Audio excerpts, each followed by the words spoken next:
यह बात जब की है जब मोटू पतलू के मम्मी पापा मर चुके थे। एक दिन मोटू पतलू से कहता है, पतलू यार, मुझे बहुत भूख लग रही है। अपने घर में कुछ खाने को है तो दे दे यार। फिर पतलू बोलता है, नहीं मोटू, अपने घर में कुछ भी नहीं है खाने को। थोड़ा आटा रखा हुआ था जिसकी मैंने कल रात को ही रोटी बना दी। अब अपने घर में कुछ भी नहीं है खाने को। पतलू, अगर आज अपने मम्मी पापा जिंदा होते तो आज अपन दोनों को ऐसा दिन देखना नहीं पड़ता और ना ही ऐसे भूखे रहना पड़ता। हाँ मोटू, जिन बच्चों के मम्मी पापा हैं वो बच्चे कितने खुशनसीब हैं। फिर दोनों बेचारे मोटू पतलू भूखे ही सो जाते हैं। फिर अगले दिन सुबह जब मोटू पतलू सो के उठते हैं तो पतलू मोटू से कहता है, मोटू, मैं काम ढूंढने के लिए बाहर जा रहा हूँ। फिर मोटू बोलता है, पतलू, तुम छोटे हो, तुम्हें कुछ काम भी नहीं आता, तुम्हें कौन काम देगा। मोटू, मैं काम करने नहीं जाऊंगा तो अपन भूखे ही मर जाएंगे, मुझे कुछ ना कुछ तो काम मिल ही जाएगा। यह कहकर पतलू अपने घर से निकल जाता है। पतलू को बहुत घूमने के बाद भी कोई काम नहीं मिलता क्योंकि पतलू बहुत छोटा था तो उसको कोई काम नहीं दे रहा था।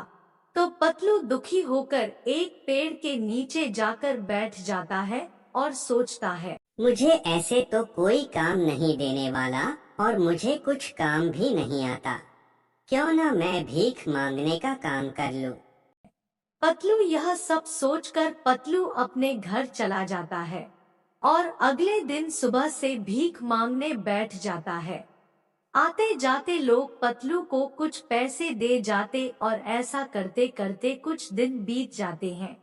फिर एक दिन मोटू पतलू से कहता है, पतलू, पड़ोस वाले अंकल बोल रहे थे कि तू भीख मांगता है, कोई काम नहीं करता। मोटू यार, तू ही बता मुझे कौन काम देगा और मुझे कौन सा काम आता है जो मैं काम कर लूं, जिससे अच्छा मैंने भीख मांगना चालू कर दी। फिर मोटू बोलता है, पतलू, तू शहर में किसी के घर जा और वहाँ झाड़ू पोछे का काम कर। फिर पतलू अगले दिन शहर चला जाता है और पतलू एक घर में जाकर बोलता है, मेम साहब, मुझे काम पर रख लो, मैं आपके घर के सारे कपड़े साफ कर दूंगा, सारे घर में झाड़ू पोछा कर दूंगा। प्लीज आप माना मत करना, क्या कि हम दोनों भाई अनाथ हैं। मुझसे मेरे भाई को रोज रोज ऐसे भूखे सोते देखना अच्छा नहीं लगता।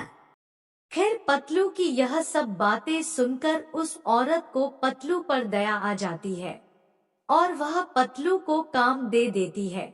फिर पतलू रोज सुबह उनके घर काम करने जाता और शाम होते ही अपने घर वापस आ जाता। एक दिन उस औरत का पति उस औरत से बोलता है, भाग्यवान, तुम्हें पता है यह पतलू खाना बहुत अच्छा बनाता है। मेरे होटल के शेफ भी ऐसा खाना नहीं बनाते, क्यों ना मैं इसे अपने होटल में खाना बनाने के लिए ले जाऊं। फिर उसकी पत्नी बोलती है, हाँ, आप उस बच्चे को अपने साथ ले जाओ क्योंकि वह दोनों भाई अनाथ है। उनका भी काम हो जाएगा और आपका भी काम हो जाएगा। मैं पतलू के बड़े भाई से बात कर लूंगी। इस तरह पतलू को काम मिल गया और वह दोनों भाई खुशी खुशी अपनी जिंदगी बिताने लगे।